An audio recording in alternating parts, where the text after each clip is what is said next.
Cheers, y'all. Cheers. Cheers. Yes, cheers. Hey, let's actually do that. Let's go. Around the table. Cheers, y'all. Cheers. Cheers. Nice to meeting you. Yep. All right, let's get it. So, welcome back to the Creatives POV podcast. I'm Noah. I'm Ethan. And today we got the Inkspace boys, Tan and Tino, on the podcast. And Tan and Tino, I've worked with them on a few passion projects of mine, and they work with a lot of my homies too. They are designers and screen printers based here in Des Moines, Iowa. And so, yeah, let's just get into it. So tell us a little bit about yourselves, guys. Cool. So my name's Tan, and I'm the co-founder of Inkspace. And I'm born and raised in Des Moines, Iowa on the south side. And I'm a screen printer and graphic designer there. Dope. Nice. Yeah, I'm basically the same thing. So Yeah. I'm Tino, and I'm the co-founder of Inkspace, and I am a graphic designer and screen printer there as well. Dope. Yeah. Also, I just want to preface, this is our first time we've had two guests on the podcast at once. So It might be chaotic or like there might be a lot of space, but it's okay. Cool. So yeah. No problem. So tell us about how you guys met, because that's a story that like I don't know about myself. Oh, really? Did not Yeah. know that. Okay. So I guess I would say we officially met at DMAC Community College out in Ankeny. And I mean, back in the day, we knew of each other just through mutuals, but I would say we got closer in school. It was getting the first class of the day in the morning at DMAC, and class was starting. And Class already started. class already started. And I took my seat, the instructor was already starting, the class. And this kid walks in late and happens to be Tino. Yep. Class already started, everyone's eyes are on him. And we made eye contact. We just did a little head nod. And in the very back, there was one seat left. It was the last seat open. And he came over, walked all the way across the room, sit in the back with me. Yeah. Yeah. And it was just kind of looking back, it was kind of crazy. Dang. Okay. Kind of like fate. Yeah. No, that is crazy. So y'all went to DMAC. Yep. That's cool. Did you guys go anywhere else after DMAC? Yep. I did. I continued at Grandview, and that's where I got my bachelor's degree in graphic design. Got you. Yeah. And then I tried to go to Iowa State, but I was short a few credits. So I just didn't want to. I just said, I'm going to take a break. Got you. What are your guys' thoughts on college education? College education, I guess for our industry, I feel like I wouldn't say it's necessary. I think it's still important, to have like a degree in the background and to learn, have like experience. But I guess for me, I would rather see your portfolio and what you've experienced than a degree, in my opinion. But I think it's still nice to have a degree, as a backup, just in case things go south or you need a backup plan. Yeah. Yeah. I don't necessarily think you need to go to school as well, but I do think you need some form of an education or mentorship when it comes to graphic design and screen printing, or else, that's how you're able to learn and you're able to gain the experience that you need. But I also think school is nice because just like our industry is always growing, we always have to continue to learn, and school provides that outlet to be able to stay up to date on what's going on in like the graphic design or the screen printing like industry as well. It's always evolving. So Yeah. we always got to keep up with it. Yeah, absolutely. What took you guys to DMAC like out of high school? What prompted you guys to go to DMAC for creative graphic design? I guess I chose DMAC because I still wanted to be close to home, and I heard good things about the program, and it was just one-on-one with the students. That's what I wanted, and just heard great things about there, and I'm glad I went there. Yeah. Yeah. I chose DMAC because I didn't know what I wanted to do after high school. I mean, I didn't even know if I wanted to go to school anymore. But I went there, and they kind of chose graphic design for me. I didn't even know what graphic design was coming out of high school. So, I kind of was like, oh, I like art. I can draw. I can do this. And like, oh, do you want to try graphic design? I was like, what's that? Like, we make logos and posters and stuff. I was like, I could do that. Yeah. So that's how I got into That's what's it. up. Did you both like always grow up artistic and into design? Is that something that when you were young, like you all were doing? Yeah, I felt like growing up, I thought I felt like I was a pretty creative kid. I like did really well in my art classes, math and science and all that. It was not really my bread and butter, but I loved art. My dad was really a good drawer, really into music, and my mom is a great cook. So I think I get some of my creativity from both sides of the family. Yeah, took a lot of art classes. Took some art classes in Thailand, which is pretty cool. No way. For like during vacation, Yeah. they just put me in that's an art class crazy. That's super Yeah. cool. during vacation. So I was like, okay, sure. Yeah. It was really fun though. Yeah. Yeah. I mean, I've been drawing, as long as I can remember. I was always that artistic kid, any school I went to.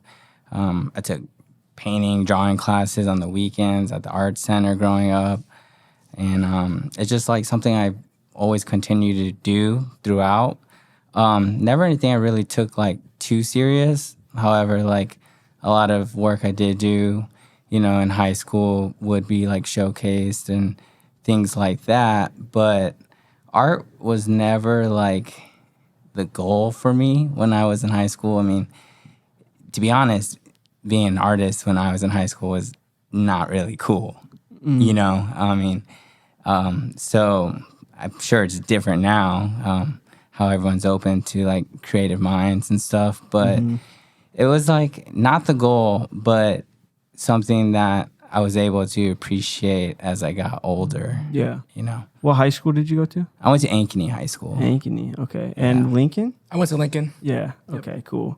I have a similar story to you with like DMAC too, because like I went to DMAC and just got an associate's, and like I chose it because I didn't really know what I wanted to do either. But like I kind of always grew up like into drawing and like art too, and then I was like, I don't want to go to university and blow a bunch of money that I'm not sure if like that's really for me.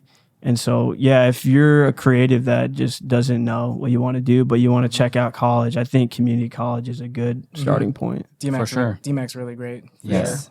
Yeah. That's a good point too. After college, what was like the next step for you guys? Well, after college, I took a year off. Tino went to continue his education at Grandview. And during that time, that was kind of the phase where we were starting to talk ideas about starting a business. Or at first, it wasn't even like we didn't want to start a business at first. We wanted to start a brand at the time. So, yeah, that's kind of like the plan we had during that time. Yeah. But as we went on and we did start to develop ideas for the brand and logos and designs for T-shirts.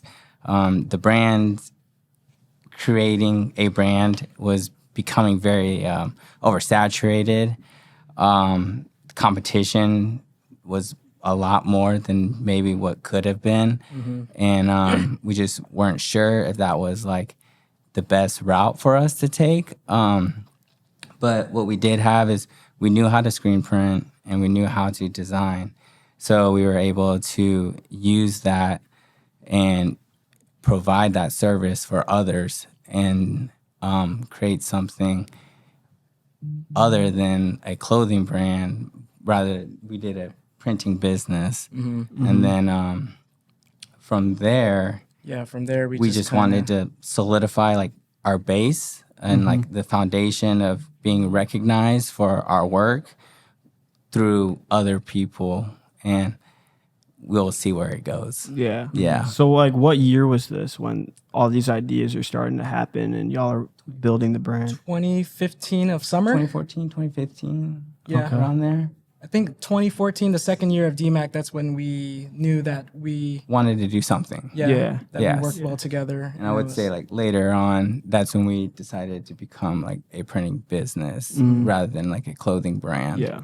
summer of Yes. 2015. Got you. Around then, maybe Yeah. spring, summer. Yeah. around then. Did you guys start with the name Inkspace or did it start as something else and kind of evolved into Inkspace? I'd say when we first started as a company, yes, Inkspace was the name that we went with. after we scrapped the whole brand idea. Yeah. Let's see. Sorry, what was the question again? Like, how did Inkspace, the name, originate? Like, Oh, how the did you guys name land? Inkspace originate? Yeah, how did you guys land Yeah, with that? no, for sure. So it's crazy because it's a space where we work in and we work with ink. Yeah. We work with ink, so No, Right. it really is. It's not too crazy. But that's why I think it works. You know, it's very clear, and it gets the point across of what we do. And I think in that And that's- service industry, that's important. Yeah. You know, I mean, that's what we were offering, a service. And at the time, we were picking a name that was going to work generally for not just Iowa, but in other states or even all over the world. Anywhere. So we didn't want to be limited, so we chose Yeah. Inkspace. Pretty rolls off the tongue pretty nicely. I think when Tino first brought up the idea of the name, I was in Thailand actually, and he gave me a call and he said, "Hey, I think I have a name for our business." And I was like, "Oh, what is it?" And he said, "I'll tell you when you come back because it's not going to hit the same if I tell Yeah. you over the phone, and they don't want you to overthink it while you're over in Thailand." So when he came back and he told me, we just kept kind of process it, digest it, and just kept saying it over and over again. And we just stuck to it then and Yeah. made it official. Yeah. yeah, because I did think it was a little too like simple, I guess.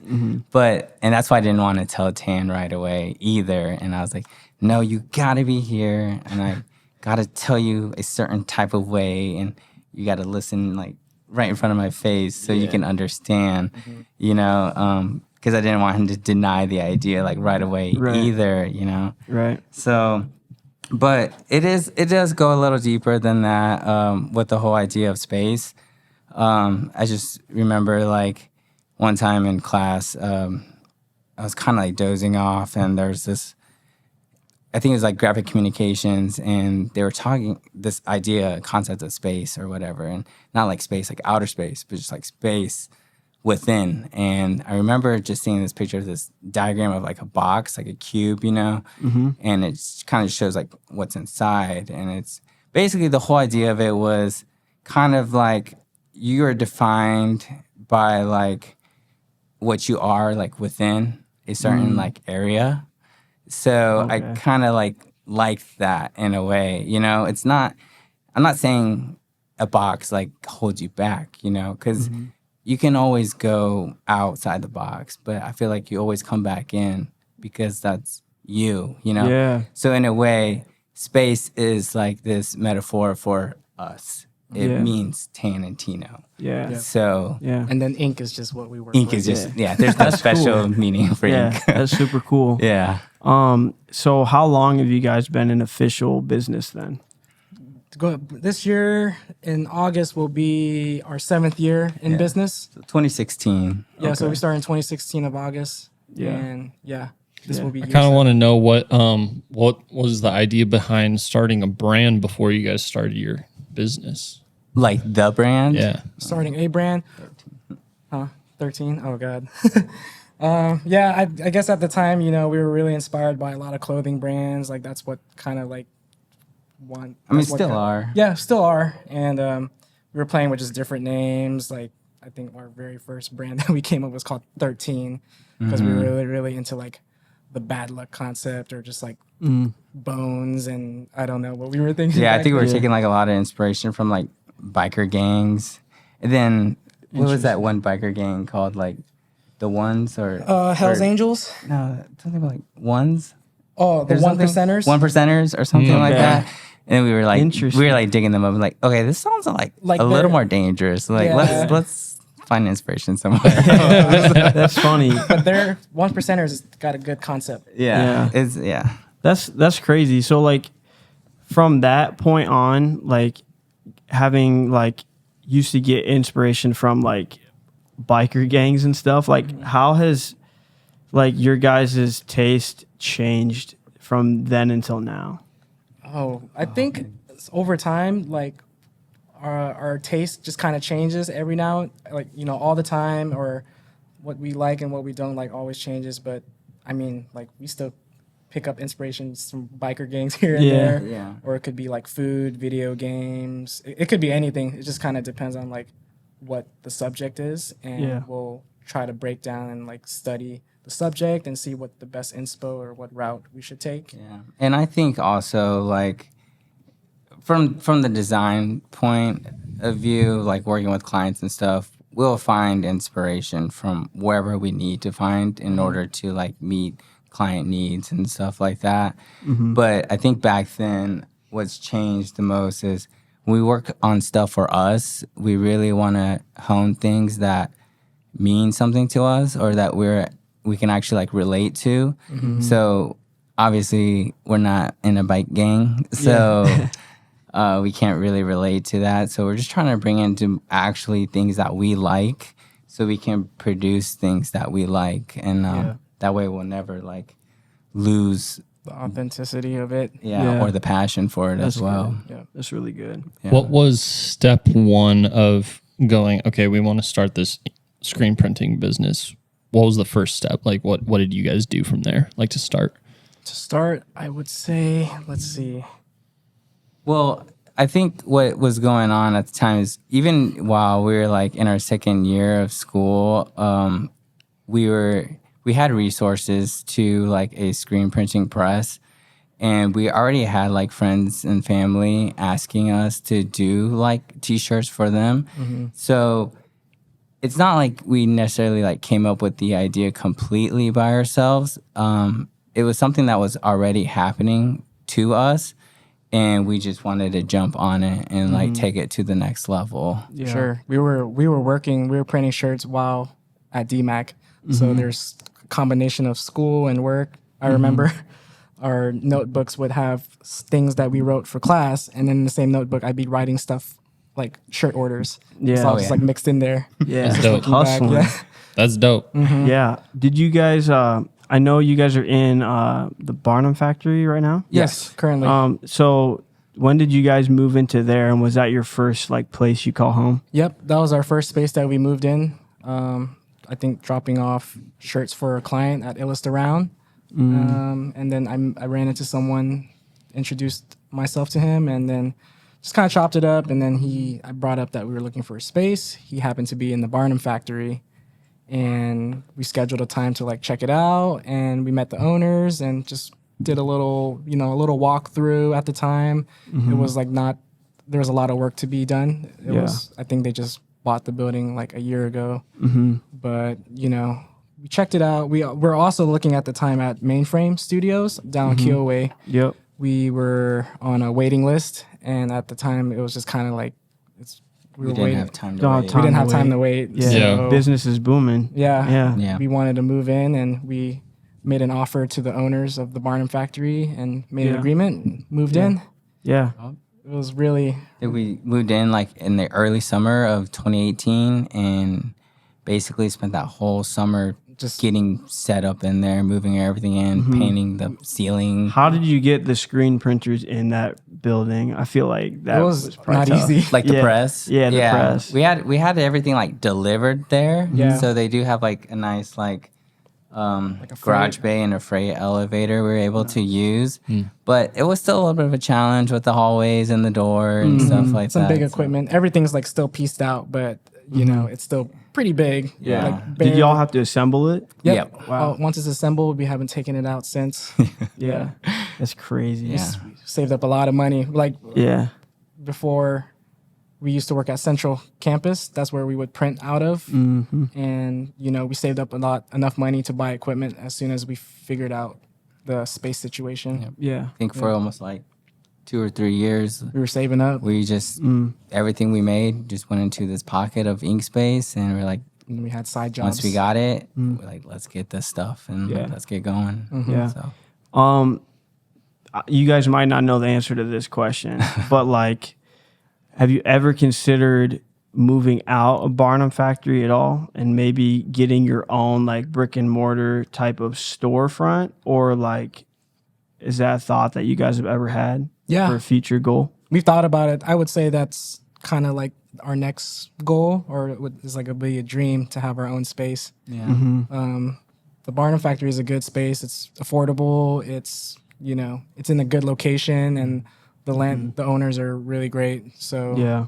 we're thankful that we were able to have them as a like a first tenant or a landlord. Yeah. Yeah. But finding our own space that's like on the first floor with like a garage bay would be Yeah. pretty Maybe ideal. have a storefront. Yeah, in the even a front, storefront too would be nice. Yeah. Push our stuff a little bit more, So But it's just kind of hard to find in Iowa. Yeah. It's a little limited unless Yeah. you're going out like in the suburbs. You want to stay close to downtown yeah, or Des Moines. yeah, Yeah. That's where I feel like a lot of the stuff is happening like, in the creative world. So, yeah. Yeah. What's what's a day-to-day process for your work week look like? Oh, work week. Oh, it's different every week. It just kind of depends. We'll start the week off kind of figuring out like what needs to get printed, what needs to be designed, deadlines, and we'll just kind of schedule our day out. I'll usually come in sometime like maybe around 10, 11 a.m. Tino comes in about an hour later, might have to maybe hit the gym before. Gotta stay late. Stay fit, and then we'll probably work out throughout the night if we have to. Yeah, I'd say that's kind of like the typical day, Yeah. talking to clients, emails, putting in shirt orders, Yeah. setting things up, cleaning things up.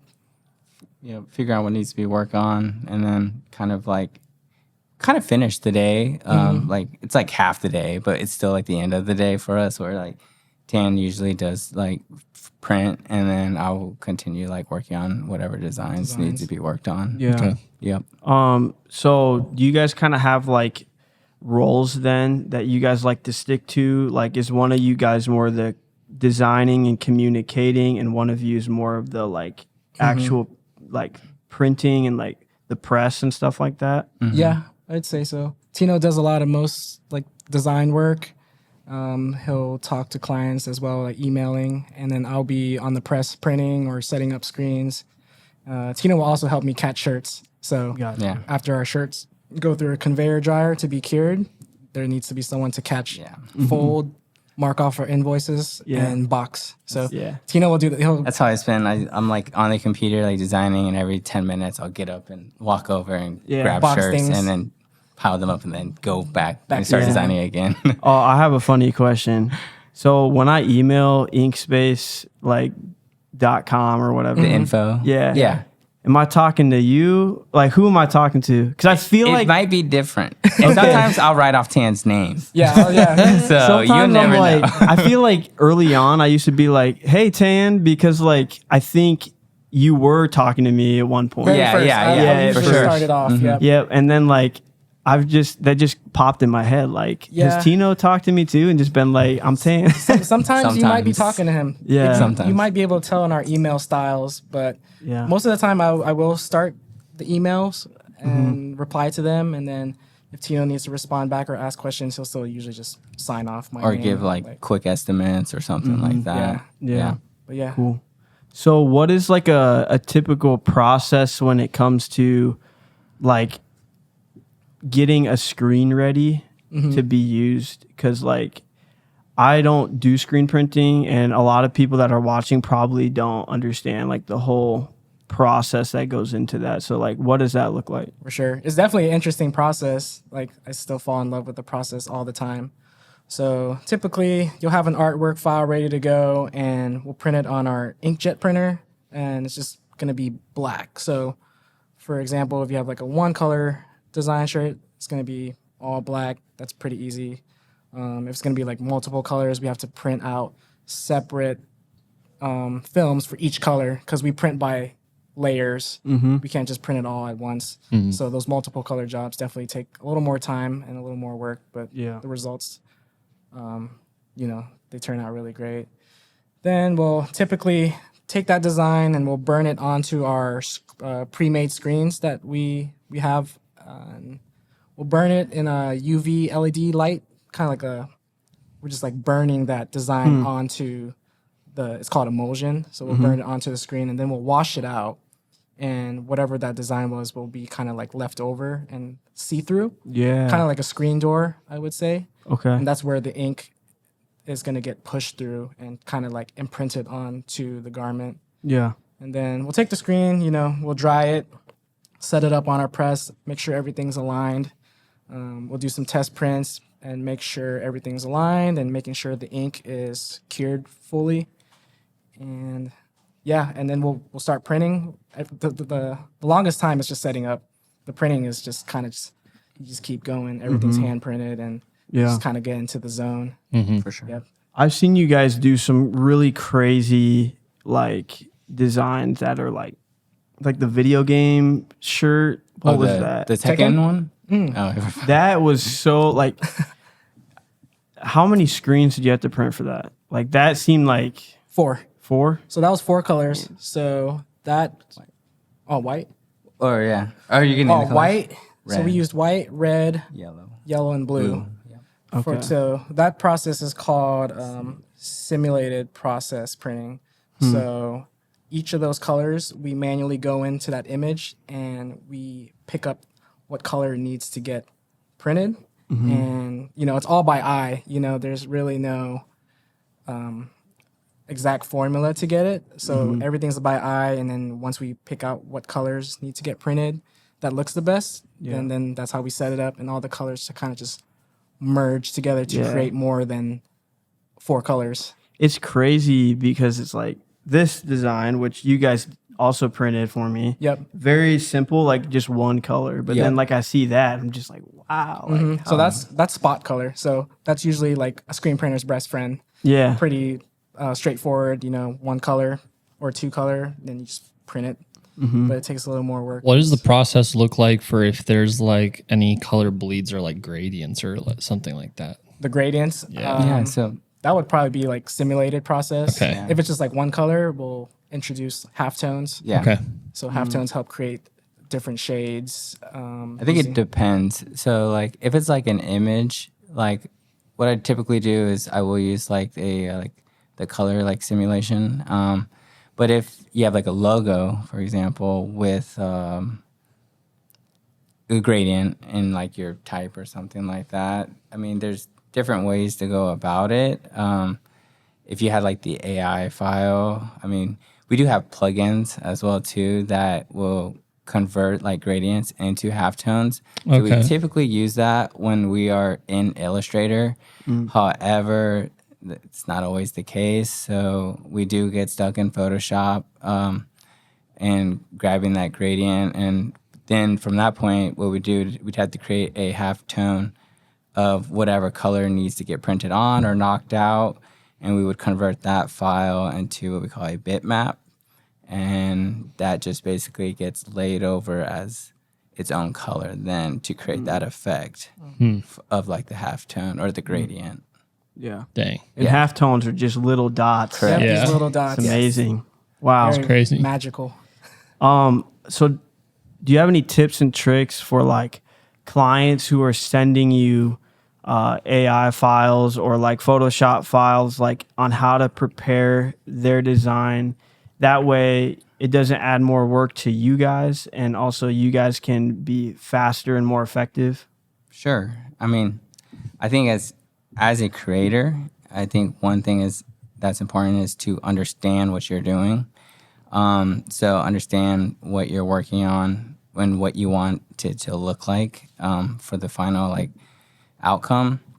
So if you're working on something that you want to be clean and like sharp edged, learn like Illustrator.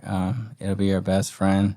So Illustrator basically is a design program where it creates like vectors of whatever we're building.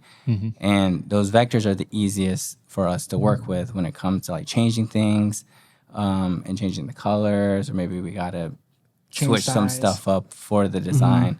And then when it comes to Photoshop files, that's when we have to be a little more like particular about the size of the file, the resolution of it, sizing things correctly.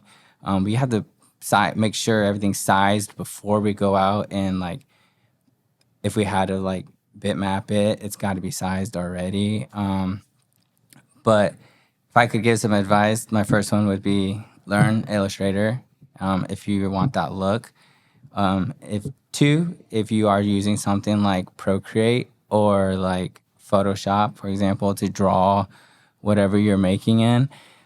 Use your layers and understand like screen printing process. So each color is a screen. So kind of design that way. So design as if each layer is its own screen and kind of only use those colors on that one layer and layer them on top of each other as if they were being printed on top of each other. Yeah. So, and then if you had that kind of file, that would probably be easier for us to work with or speed up the flow rather than us separating the colors, once you send just like one raw, like Yeah. flattened image. Yeah. Yeah. Yep. Okay, got you. What about like if someone is sending you like a picture, like a real life picture? Is there any type of treatment that you need to do? And this is kind of like a question that I personally want to know because Okay. like I'm thinking about sending y'all a photo Okay. to work Yeah. on. If it's like a photo, we just ask that it's a high quality photo, and just kind of like depending on how many colors it is, we'll just kind of have to look at it and just kind of break down and see what's the best way to print it. And then if it doesn't work, then we also have like other techniques or like methods that could to get the job done and to get that on a shirt. Yeah.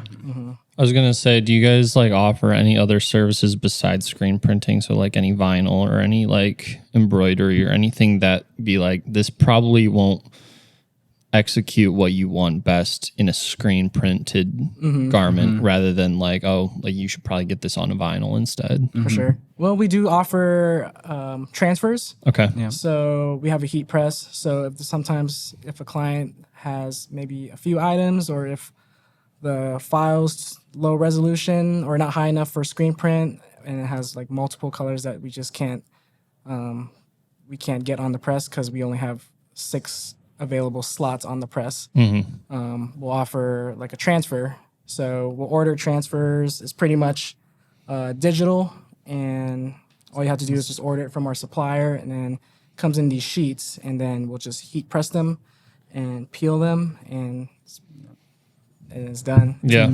It's pretty fast. Yeah. The quality is still pretty good. It doesn't feel like screen print, but in my opinion, I still think it gets the job done. Yeah. It's not as bad as some people may make it out to be. Like, I know there are a couple of people who are like, oh, vinyl, that doesn't feel good at all. Yeah. But sometimes some of those transfers or those different materials work on like better things, like for like polyester or Right. like nylon or something like More that. of like the stretchy material, dry fit athletic materials. And sometimes we'll even recommend that. We do have a few like athletic like trainers that get stuff done by us that want that kind of material.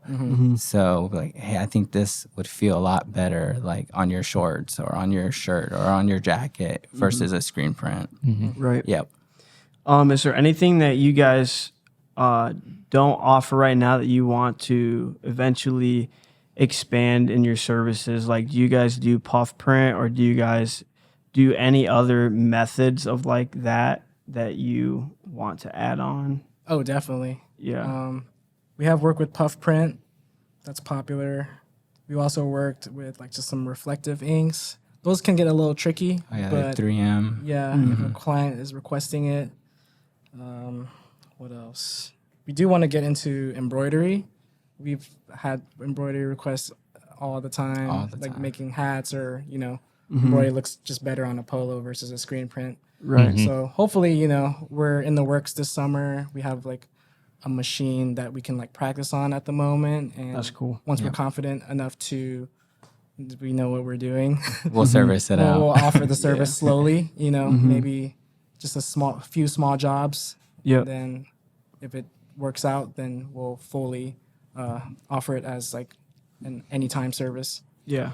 Is that like any other services? Are those anything that you would look to like bring someone that specializes that in on staff or like subcontract that out? Be like, oh, they have this machine, like let's bring them in house to work on like this kind of fulfillment or anything like that? Or For sure. I think it would be nice to have like a third person to operate that machine just because, Tino's already designing. I'm on the screen print press. So it would be nice if we did have a lot of embroidery jobs to have a third person. I don't know if we would like third party it out though. I mean, just because we're so intrigued by like knowing how to do everything as well. Yeah. So I think even if we did have someone working like the machine, we still would like want to know how to We'd do probably it. be there for over sure. their Yeah. shoulder or Yeah, figuring it that's out. how too. I am too. Yeah. I like to learn like the process and like so that way if I ever have to do it, you know, I'm Exactly. prepared. For sure. Yeah. Okay, cool.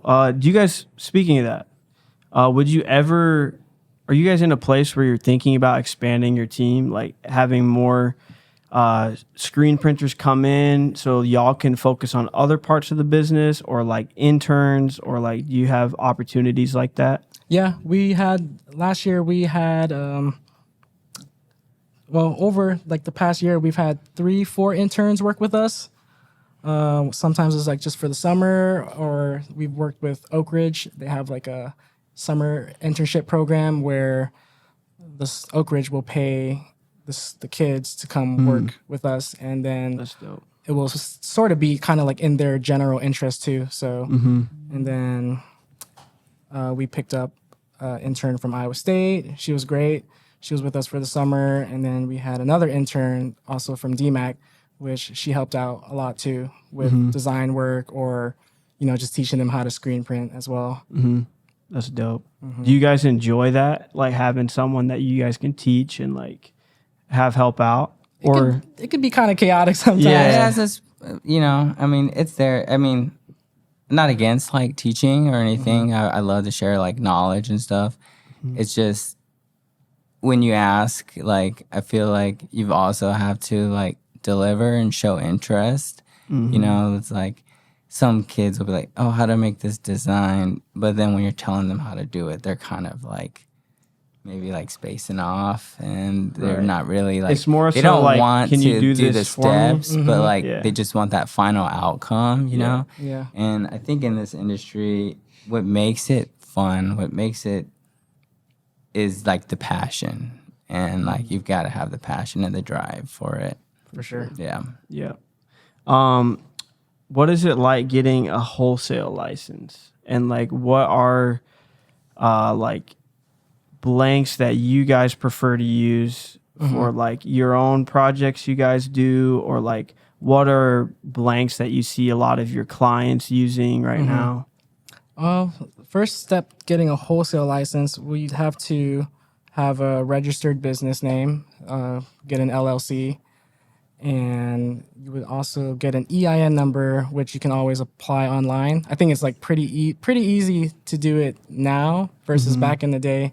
I think we did everything kind of like printed out, had to write everything by hand and Damn, that's give crazy. it to, I think it's like the Iowa Department of whatever. Yeah. And then Dang. I remember making a few mistakes where they would review it, send it back to us, and gotta redo it again, give it to them. They didn't mention my other mistakes, and Oh man. I think it was like a month process until we officially became official with like the state of Iowa. Yeah. Yeah. But I think it's easier now. You can just do everything online. You just kind of look up on Google and check like your state, what the process is. EIN number is just pretty much like a social security number for your business. So you usually need that to get the sales tax ID number, which you'll be exempted to pay tax when you're buying wholesale. But there are some websites that you can buy wholesale without a license as well. You might have just to pay like tax, but the prices are pretty comparable to kind of like what we're paying. Yeah. Yeah. So Yeah. if you need like a few shirts, there are websites out there Cool. that you can buy. Yeah. Shirts that we like to use, personally, we like heavyweight shirts at the moment. I would I say, think always. yeah, we've always We've liked always heavyweight liked shirts, Yeah. Yeah. even when it was not cool. Yeah. There's brands like LA Apparel. There's Port and Company. Like Comfort Colors. Comfort Colors is very popular. Even Gildan. Yeah. Yeah, Gildan, yeah. A lot of people sleep on Gildan, but A lot of music like artists for their tour merch, they'll print on Gildan. I mean, oh, definitely. and it's like Yeah.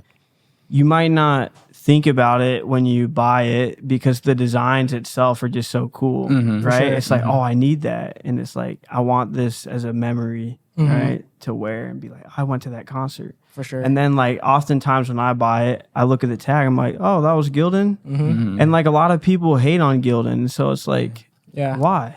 not that bad. Yeah. They've been Yeah. in the game for a long time. For sure. Yeah, they have a variety. I mean, and also like, I'm sure this was going to be my next question, but rather than a statement, I'm sure there are probably certain brands that you look at from like a markup standpoint too. Like be like, oh, like I can get this many blanks for this amount and we already have like this price per piece. Yep. Whereas like Comfort Colors might be like 30% more per piece when you're buying it wholesale. For sure. Is that something that you're probably looking at too? Like if you have a client with like a high quantity and it's like, okay, like, well, if you want this, we might want to go with like this price point per piece. Yeah, For sure. Yeah, it would. We definitely ask the client like if they have a budget in mind, and we'll give them options. Yeah. Usually starting from like a high point to middle and to just like a cost, like a budget friendly, and we'll give them pricing, and then we just kind of let the client decide from there like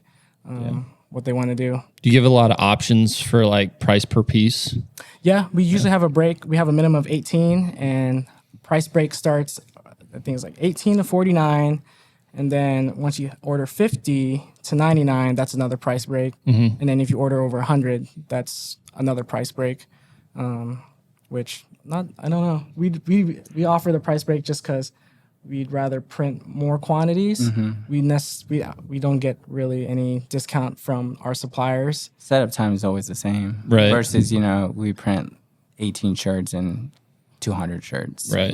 So it's definitely much worth it when we are able to print like more shirts. Yeah. Yeah. Did that answer your question? Yeah, I think so. And then like, are you looking at like from buying like blanks from your suppliers, are you also looking at like a price point per piece for like, I'm assuming Gildan and Comfort Colors have like a different price tag for just ordering those wholesale. Yes. Yes. Yeah. Yes. Yep, they all have different price points. And that all goes into like, Your quote. yes, everything. Yeah. We've got like this fancy Excel sheet there. We just plug in numbers and it calculates these percentages and shoots out a number. So, yeah. Was the business side of things hard for you guys to learn, being like designers first? The business side, it was kind of, we learned as we go. Yeah. I feel like we're still learning. Yeah, we're still Yeah. learning the business side. Yeah. I think I took like even like a business class for the summer at DMAC West. But it kind of just talks about like how to operate a business, how to run it, just kind of like the boring stuff, the behind the scenes stuff. But definitely need to know that just because I think our first year we had some fines that we needed to pay the state. Yeah. Which luckily, we took care of that problem. But definitely it's very important, to learn the behind the scenes and like just like taxes and just staying organized, keeping all your receipts. It's definitely we're still learning. I think it's something that we came to learn as we went. We did have like a few like people who did own like businesses too that would like give us some advice and stuff. So it was very nice to have those people. We were able to ask them questions and stuff like that too. Yep. But I'll be honest, the business side is not the fun side. Yeah. So whenever like I introduce myself to like new people, I'm never like, hey, I'm Tino. I'm the co-owner of Inkspace. Because I'm not trying to talk business with you, man. Yeah. Yeah. I just want to talk design. I feel that. Yeah. I feel like a lot of there's so many creatives like out here everywhere, and the business side is just like people aren't disciplined enough to learn it. Therefore, like I feel like a lot of creatives, it turns into just more of like a hobby because they don't know how to turn it into money, or like they don't know how to turn it into like a business, For sure. And so they end up, working whatever job they're doing, and they're like, I wish I had more time to put into my like craft or whatever. But yeah, it's definitely a lot of time, And it's something you can't ignore either. I mean, we take the business side just as serious as we take like the printing and the design we do for clients, just because it's necessary, in order to keep growing and being able to keep pushing and making sure everything runs smoothly as a business. You know. And then as far as like not having time for like the passion stuff, you know, I mean, I think it comes, you know, it's a matter of maybe setting time, you know, maybe don't spend so much time on your business or like plan out your days a little bit, like more like gap of, you know, the project, you know, within the week rather than trying to finish in 2 days. So you're able to maybe have a couple hours a day to do whatever you want to do, you know. And I think that's something where we're kind of in the stage at doing is kind of separating like our time to be able to push more Inkspace stuff, as well as being able to keep like the whole like service side still Of alive. the clientele. Yeah, for sure. You mentioned like you guys were lucky enough to have some people, some connections that helped you with the business side of things. So how important is having like mentors for you guys? It was very important. We have one mentor specifically that, you know, without him, there would be no Inkspace. It was my old graphic design instructor back at Central Campus.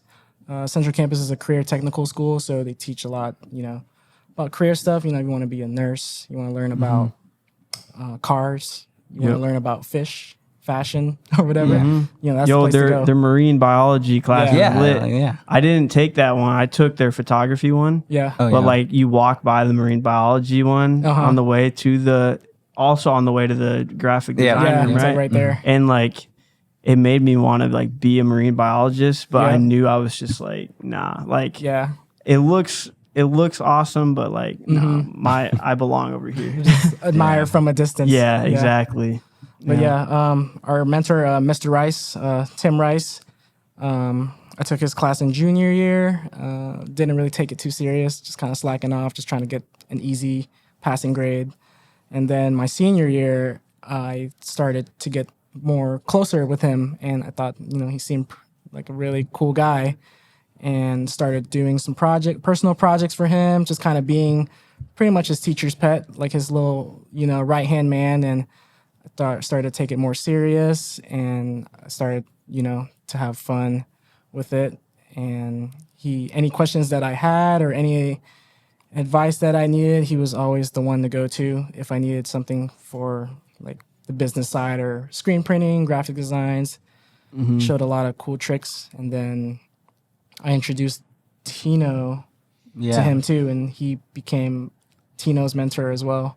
I interned there for a little bit as well under Rice, and we would kind of just like teach like the kids or like help them out or even like assign them projects or whatever. But really, I was the one that was learning there. Mr. Rice, he showed me so much like Illustrator tips that like I knew kind of and from like school, but just like better ways to like approach design. And like that's really what I took away from him. Like I still like admire his work, like you know, to this day, and I reference him a lot. You know, Is he still there? Yep. He's still there. He's still teaching. We still see him like every month, you know, just to either, you know, if he needs some extra help at the school, we'll go there to help out, or if we want to just kind of catch up, grab lunch, we do that as well. That's cool. So he's definitely very important to us. Yeah. What are some brands, businesses, artists, people that you guys have been able to work with through screen printing? Oh, work with? That was a lot. Oh, wow. Let's see. Top of my head. You? Yeah. There's so many that we work with. I mean, we work with a lot of different kinds of like businesses, so not just like a lot of creatives or brands. You know, we do things for like realtors or like schools, a lot of restaurants. You know, construction. You guys did for real, right? Yep. So for real, we printed their shirts. We pretty much did their whole rebrand of a new logo. So that was been a process of rebranding them, you know, and changing like their whole like identity as well. So, that was a fun project. We work with my best friend Cody. He owns Team Soul. He's a mental health advocate, and He hosts basketball tournaments every year to promote mental health and dope. raise money. Did Brings they in, just have one like recently? he's having one next month. Yeah, Next coming month. up. Yep. Okay. July 15th. Someone asked me if I wanted to be in a basketball tournament. I think it was that. It might be. Yeah. Yeah. Oh So, yeah, probably. You know, Yeah. he brings in vendors, and then first prize, or whoever wins gets first prize, cash prize, and he brings in vendors and sponsors to come help out, and he donates the proceeds to who The was mental it? health a mental health alliance out alliances. in Iowa. I forgot the name of it, but yeah, there's a lot of cool projects that we get to touch, and Yeah. we get to meet Be a a lot of part cool of, yeah. people, Yeah. and yeah. Do you guys do any kind of passion projects outside of client work? Oh yeah, Yeah. Yeah, we try to when we Yeah. have time. What does that look like?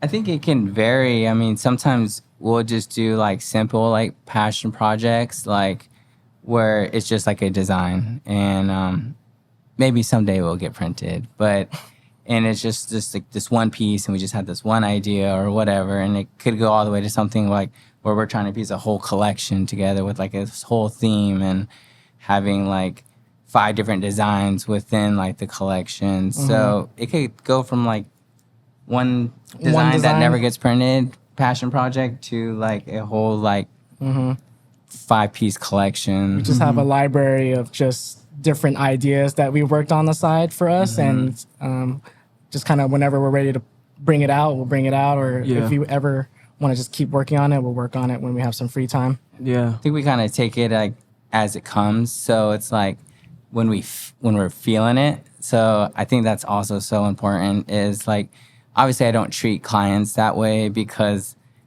you can't. You've got to meet their deadlines. You got to work on it. You can't really just do it when you feel like it. But for yourself, you can. And so I think it's important to be able to work on work when you are in the zone to work on it, when you want to work on it. You don't have know? to force dropping something, you know. Yeah. Yeah, we're never forcing anything. So Like this one right here. This was what was the inspo behind this collection?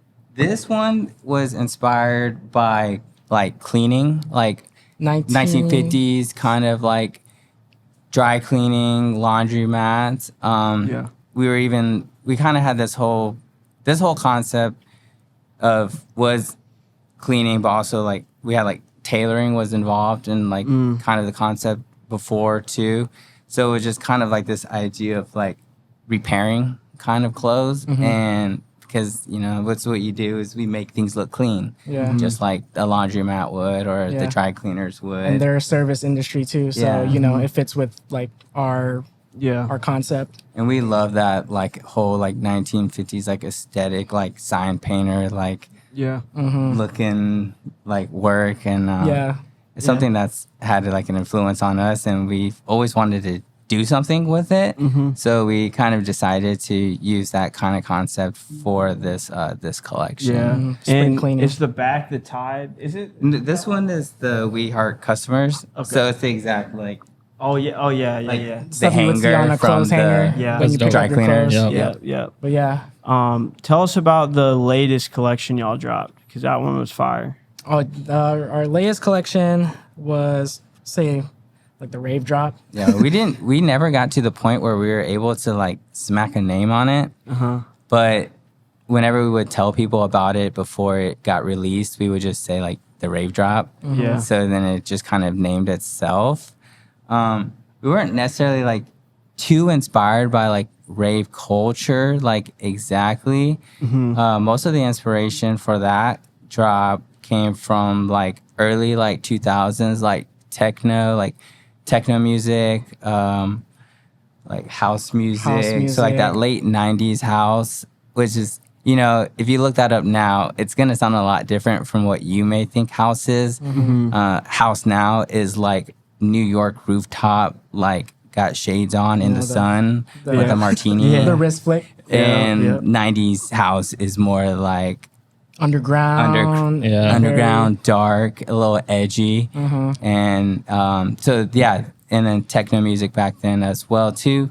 So a lot of our inspiration came from that, almost like that grimy warehouse like techno house like feel from that time period. And you grew up listening to it too, Yeah. to that That's music fire. Yeah. as a kid. Every time I come in your guys' shop, y'all got vibes. Something. Yeah, I love it. Yeah, we be mixing up our playlist. the playlist a lot. Yeah. If you were our neighbor and you would hear the music we play throughout the day, you'd probably think we're crazy. Yeah, that's funny. Sometimes we'll start off with K-pop and then we'll change it to hip hop and then we'll change it to techno and then we'll end it off with, I don't know, K-pop. more K-pop. So does music like inspire you guys a lot then? A lot, for sure. Yeah. We listen to music every day, all day. Podcast too, just Yeah. depending on the mood. Yeah. Yeah, music's definitely been a big inspiration Yeah. for us and especially this drop too, Yeah. our last dope. drop. Do you guys have any collections like on the, coming up that you guys are like really excited about, or anything that's coming soon? Maybe not a full collection coming up soon, but we do have some ideas of some concepts we do want to release. Yeah, just like a few pieces, just for like a seasonal piece. We don't want to. It takes too much time to do a whole collection, so Yeah. we just want to drop like maybe a shirt or two Cool. for the summer, maybe. Yeah. That's dope. So, I mean, we kind of just talked about it. So, music inspires you guys. What else outside of music inspires you guys? Like other artists, creatives? Are there other screen printers out there that you guys from afar have seen and been like, oh, they're doing really good stuff? For sure. They've kind of influenced you. Let's see. I would say there are other shops out there that that we look at and kind of take away kind of like how they're running a shop and how just they're doing things and who their clientele are. And it's really cool to see other shops. Designers, there's a lot of designers that we Yeah. Benny Look up to Gold is a designer we are influenced by. Lincoln Design Co. on Portland. They have a huge influence over our work as well too. They actually did they branded Branded the the- first year that Dew Tour came Yep. to Iowa. So they did all of their branding. They were actually here. yeah. That's I think crazy. they were like at Iowa dope. Tap Room grabbing Yeah. some food and a I was beer. in his DMs. Actually, I think I was in his text messages. That's And I was like, dope. "Hey, man, come to my studio. I want to Yeah. show you what we can do." Yeah. That's awesome. Yeah, that never happened, but it's okay. Other brands designer Bobby Hundreds, Bobby and Yeah. Ben. They're definitely The like hundreds. Yep. definitely looked at their blueprint early on to starting the business, Mm-hmm. and they're probably our number one. Is that the bomb one? Yep, the Yeah, Atom right. Bomb, Yeah, iconic. Right there. iconic. Yeah. Artist Shepard Fairey is a huge influence too. Obey. Obey, the Obey. brand. Yep. Yep.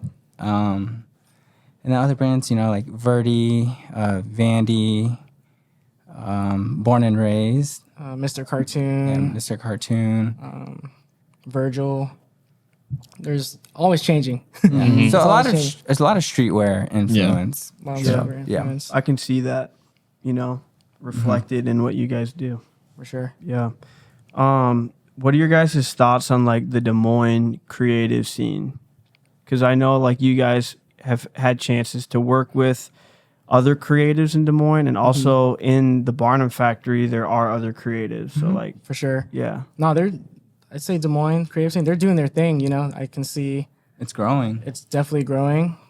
There's definitely room to improve, but I can see that everyone is doing their best to push out the creative scene, and I think someday over time I think it could be really something special.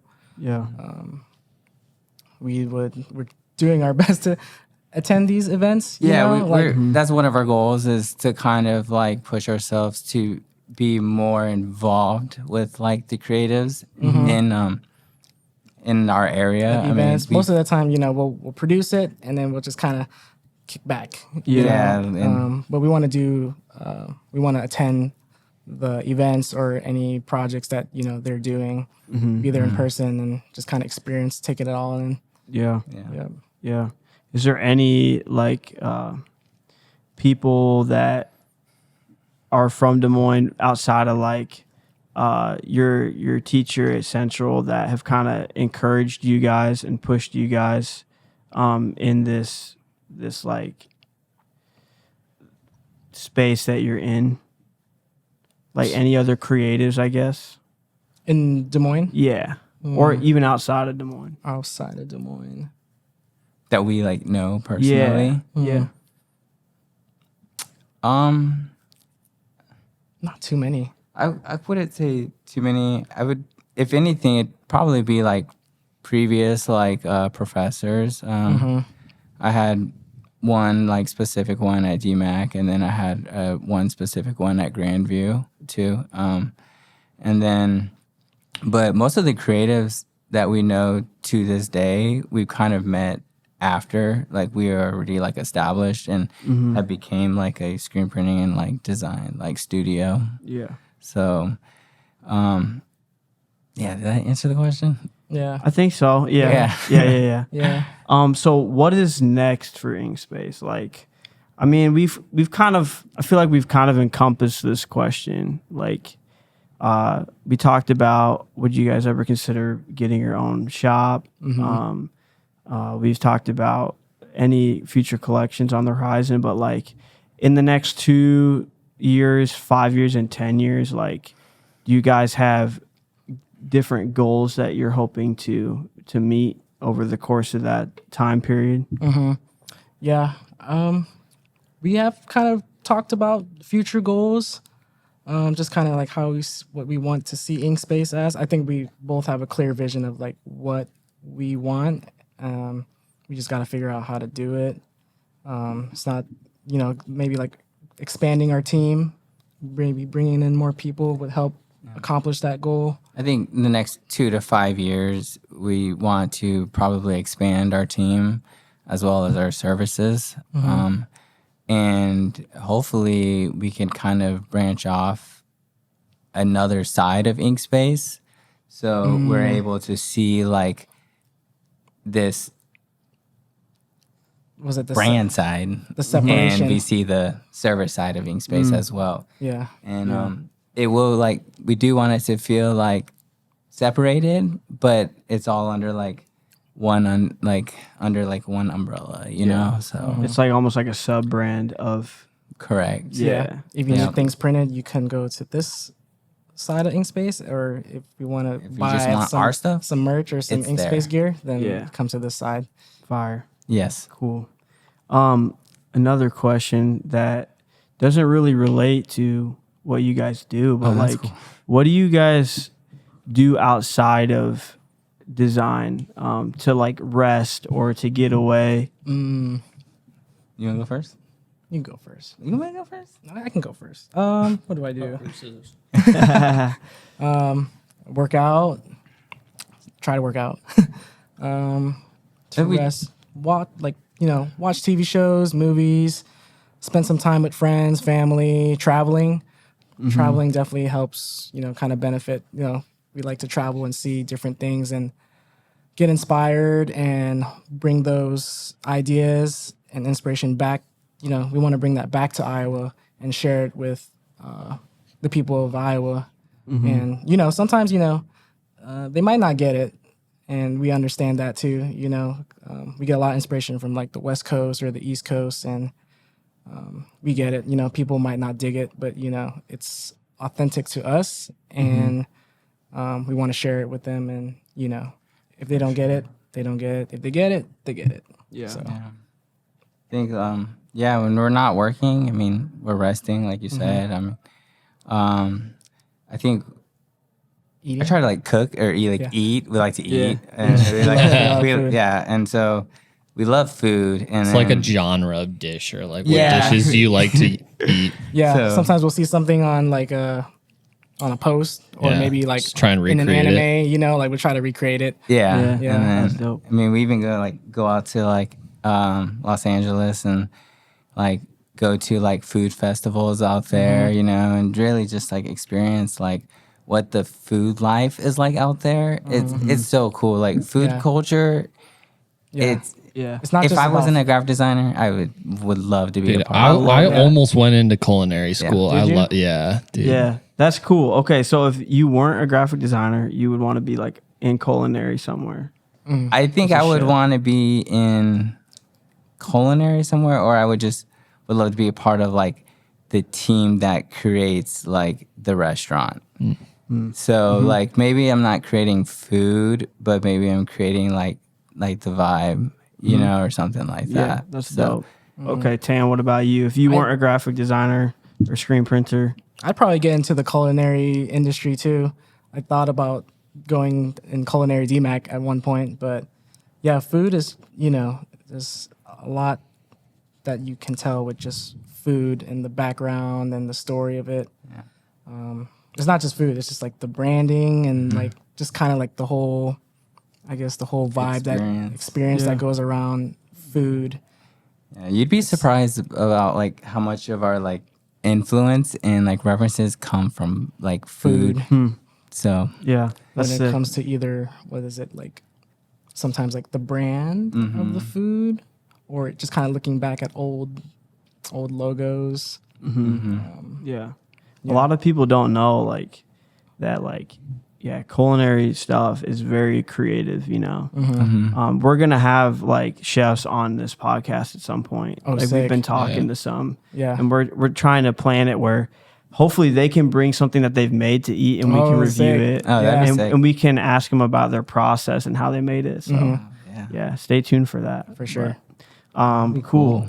If you guys could go back and give any advice to a younger version of yourself, or like someone that is trying to get to where you guys are now, what advice would you give them? I would say definitely, let me think. Definitely go into something that you really love to do, that you have a lot of passion, that you wouldn't want to do it any other way. It's going to be, it's definitely, sorry, what was the question again? Like what would you what advice would you give someone or your younger self? Looking back. Let's see. Yeah, definitely. Yeah. Do something you love. Yep. Definitely, kind of study whatever you're going to, definitely like study it. What else is there? Love it, study it. Go out there and, if it's something that you need to kind of go out there and experience it, like, for example, like screen printing. I worked at a screen print shop right after high school. So I went out there, gained experience, and learned a lot of how to print T-shirts. So yeah, definitely go out there, experience it as much as you can. There's going to be a lot of failure. So, but it's okay. It's better to fail then or now and then learn from it, so you don't have to do it again. Yeah, absolutely. But it happens. I think if I could go back, tell my younger self something, I would probably say something like be proud of who you are and what you can do, and don't be scared to like show the world. So yeah. That's good. That's good. Cool. That's good. Yeah. So we end every episode by we go around the table and we go over something that has inspired us like recently, whether it's like this past week or like today. And so we'll give you guys time to think. But Ethan, do you got anything? Yeah. I've been playing pickleball every day, Nice. and it's a blast. And it just got me thinking the other day. It's the fastest growing sport in America. Is it? Yep. Wow. And it's, well, maybe even the world, but like it's booming. It just took off, and it's really cool. It also has like a low entry level. Like you can just like show up at a court, and like if there are other people there, then just jump in and play. But it also has like a high skill like ceiling. Like you can get really good. Like there are like professional pickleball players that I'm just like, wow, just like their dedication and their discipline to playing is really cool. But like with that entry, it's really cool because it's like it's limitless for like ages. So I think it was on Tuesday or Wednesday, I played like there are always a bunch of like older people there, which is super cool. And I feel like I'm just this young punk that's just getting beat up by these like 80-year-olds, like for real. And I played with this like 75-year-old guy, and he's in better shape than I am, and just like moving all over the court. He's just like a freak, and I'm just like, what is going on? Like, he is insane, and it's just really cool. And it got me thinking about like, I kind of want to be that, like, when I get that old, like maybe not in pickleball, but just be like where it's like, nah, like I still got gas left in the tank. Like whether it's creatively, whether it's like playing pickleball, and it's like, man, like I see some people that are like not that old, like, you know, middle age or whatever. And it's just like, man, like, seems like you're not loving your life. And I come to pickleball and I'm just like playing, and these people are literally like just are loving life, just out here just playing. And I think that was really cool. Got me thinking about just like creatively and like what I want to do in the next 10 years, 20 years, 50 years, who knows? I mean, like, just there's so much, like there's a lot left to be done. So yeah. Sure. Yeah, that's good. Yeah. Dang. Pickleball. Yeah. Pickleball. Now I want to go Blast. play. I low key, I'll have to come play pickleball. It's a Do blast. you play at Yeah. Smash Park? No, I play at Valley. No, I'm sorry. Well, I do play at Valley View over in West Des Moines, but mainly me and like a group of like 3 or 4 guys will go every day at 4 when we get off work at Walker Johnson Park. Okay. And so, yeah, Sounds cool. come out. Yeah, come out and play. Come learn. It's Yeah. fun. I'll take you up on that. I'll do that. For me, I saw the commercial for Apple Vision Pro, and that was crazy. Yeah. Like, did you see it? I did not see it. Okay, so like, it's like Apple's take on virtual reality, Yep. but like on a whole new level. Like, it's like almost like, so you put on the virtual reality like goggles or whatever, and you can tap stuff now. Just like, it's almost like, think of Star Wars, like holographic, Yeah. you know, holographic shit. Yeah. And it's like you can touch stuff and like swipe through, and it's almost scary how crazy technology is. And You guys like, are all designers. Have you ever made anything like in holographs? no. I did one actually at a college visit, and that was wild. Really? Like Yeah. virtual reality? No, like made like a hologram, like, and like they had like I don't know, this just like thing. I think it was just like projector, and it's just like, but like as you design, like you'd see it move, like Oh, like building? yeah. On top of It was building? it was actually really That's cool. crazy. It was really cool. Like that's stuff that you see in like these movies nowadays. And it's like a few years ago, I was thinking, we're still like 20 years away from that. Or like, Oh, it's right here. But Yeah, it's literally it's now.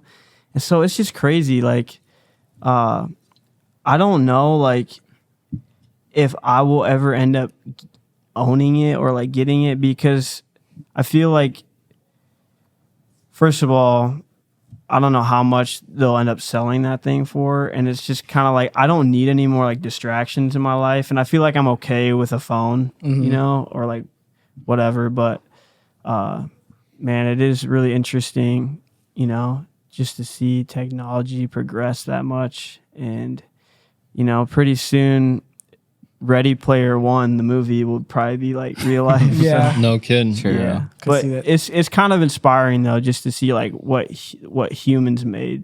So yeah, Cool. Nice. yeah. Are you gonna buy it if it comes He out? doesn't need any more distractions. I don't know. Maybe then when it actually comes out, You know, like, if I have the money, like How you much know, do Oculuses go for? They're like close to $1,000, aren't they? Are they? no idea. $8,000. That's No, like expensive. $1,000. Oh, $1,000? I don't know. Yeah. I can't Oh, wow. imagine I thought they were like an Apple 500 branded or something. Yeah. Yeah, I don't think the I don't know. Oculus is that much because it's only for video games up until this Is it? point. Oh yeah. What is it? Like, It's like Okay, it's like or $400. 400? Oh. Yeah. Okay. Not bad. Not bad. yeah, but Yeah. I don't I know. mean, if Apple's like Air Max Pros or is it AirPod Pros? Those are Yeah. like $500 headphones. So Yeah. Crazy. can't imagine this would be anything cheap. Yeah. Oh, yeah. If I have a job that, you know, one day that I can afford that, then I mean maybe, but Yeah. as of now, probably not. For sure. Yeah. Or when it goes on sale. Yeah, yeah. Nice. Black Friday. Cool. Who wants to go? I can go. I was gonna say something, but then you said something that changed my mind. So because you brought up like a commercial, so recently I saw like this like commercial or like this is Instagram post of a commercial, and it was done by the designer brand Verdi. I don't know if you guys know. It sounds really familiar. I'll have to look them up after this. But yeah, it was basically just like this commercial for like a hair, like shampoo. And I just thought it was done so well. And I just find that stuff so cool when you can make something like shampoo and be like, I need that shampoo, you know? And like, I just thought that was pretty cool and pretty like inspirational to the point where I was like, not I just wanted that shampoo, but two, like I wanted to create something as well, you know? Yeah. Like, just made you want to buy it. Yeah. Yeah. The shampoo in like Japan. Yeah. You can't get it that easily. Yeah. Yeah. Yeah. Dang. Okay. I see you. That's cool. Man, I'm trying to think what's inspired me this week. This week? Just in the This Just week, recently. today, even, recently? you know, like, Man. It's kind of a tough one. there's lot, so many things out there. there you was know? a lot going on. Yeah. So, I guess if I could have to More to pick this fly. something, I would say, well, Selection is a radio show that I listen to. Is what this hat I'm wearing. Yeah, It was that there. looks dope. Yeah, thank Even you. the logo on the Yeah, side. the logo is like. Did you guys do that? No, we didn't. okay. But yeah, the logo's dope. I got it tatted on my leg. I've been listening to them for over 10 years now, and their music is just so great. And just like it's not just the music, it's just like the vibes that they create, the events that they put together, and just like the people that they bring on and put on. Like it's, I'd say it's like very wholesome and very authentic, and they do more than just music. It's just the vibes, setting up events, hosting events, even like their merchandise is, I think it's pretty cool. I would love to like design something for them someday. Yeah. I thought it was, and it is their 600th episode on the radio show. So they like 600th. went all out, had a whole show in LA, Yeah. and I think I want that to happen. Like I would want us to throw an event like that someday in Yeah. Iowa for sure. Yeah. That's fire. Cool. Dope. Well, I think that's all we got for you. Yeah. Yeah. Cool. Thanks for has being been on. fun. This was dope. Yeah, thanks Hope for we having did us. good. I hope we did. Yeah. Yeah, I'm excited. I mean, you guys mentioned sometimes you'll play podcasts in your shop. So you guys, yeah. hopefully, this will be good enough to listen to. Yeah, we'll listen to it in the shop for For sure. sure. Yeah, For sure. Cool. All right. Well, this has been another episode of the Creators POV, and we'll catch y'all next time. See ya.